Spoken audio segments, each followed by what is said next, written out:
ঈদের সময় কবর জিয়ারত না করলে জীবনে দুইটি বিপদ আসবেই আসবে। আমি সকল ভাই বোনদেরকে অনুরোধ করব ভিডিওটি শেষ পর্যন্ত দেখার জন্য। জানার সুযোগ থাকতেও যদি এড়িয়ে যান তাহলে ভেবে নিবেন আপনি শয়তানের ধোকায় আবদ্ধ। আপনার ইমানের চেয়ে শয়তানের ধোকা শক্তিশালী। ঈদের দিন কবর জিয়ারত না করলে যে বিপদের সম্মুখীন হবেন তার মধ্যে একটি বিপদ দুনিয়াতে আর 2 নম্বর বিপদটি পরকালের। রাসূলুল্লাহ সাল্লাল্লাহু আলাইহি ওয়াসাল্লাম উম্মতদেরকে সতর্ক করে দিয়েছেন, কারণ এই বিপদ থেকে ক্ষমা পাওয়ার সুযোগ নেই। প্রিয় দর্শক, আপনি যদি রাসূলুল্লাহ সাল্লাল্লাহু আলাইহি ওয়াসাল্লামকে ভালোবাসেন অবশ্যই আলহামদুলিল্লাহ কমেন্ট করবেন এবং শেয়ার করে সকল মুসলিম ভাই বোনদের জানার সুযোগ করে দিবেন। রাসূলের হাদিস শেয়ার করা এবং অন্যকে জানানো আমাদের ঈমানি দায়িত্ব।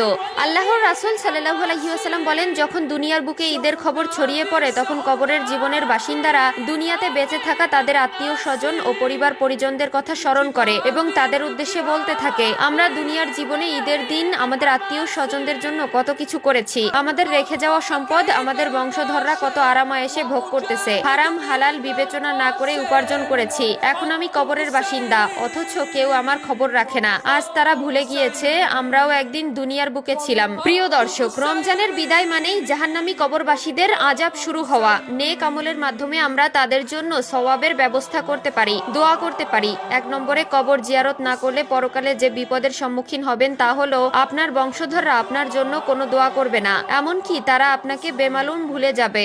এটা প্রাকৃতিক ভাবেই ভুলিয়ে রাখা হবে, কারণ আপনি যখন কারো কবর জিয়ারত করবেন তখন কবরে থাকা ব্যক্তিও আপনার জন্য আল্লাহর কাছে দোয়া করবে। কিন্তু আপনি যদি দুনিয়ার মায়ায় তাদের ভুলে যান, তাদের লানত আপনার জীবনে ও কবরের জীবনে একই অবস্থা হবে। মনে রাখবেন, আপনার থেকেই আপনার পরবর্তী মানুষগুলো শিখবে। আপনি যদি ঈদের দিন আপনার মা বাবার বা আত্মীয় স্বজনের কবর জিয়ারত না করেন, মারা যাওয়ার পর আপনার কবর জিয়ারত না, আপনার জন্য কেউ দোয়া করতেও আসবে না। তাই অবশ্যই ঈদের দিন সহ যখনই সময় হবে আত্মীয় স্বজন মা বাবা সকলের কবর জিয়ারত করবেন এবং তাদের জন্য দোয়া করবেন।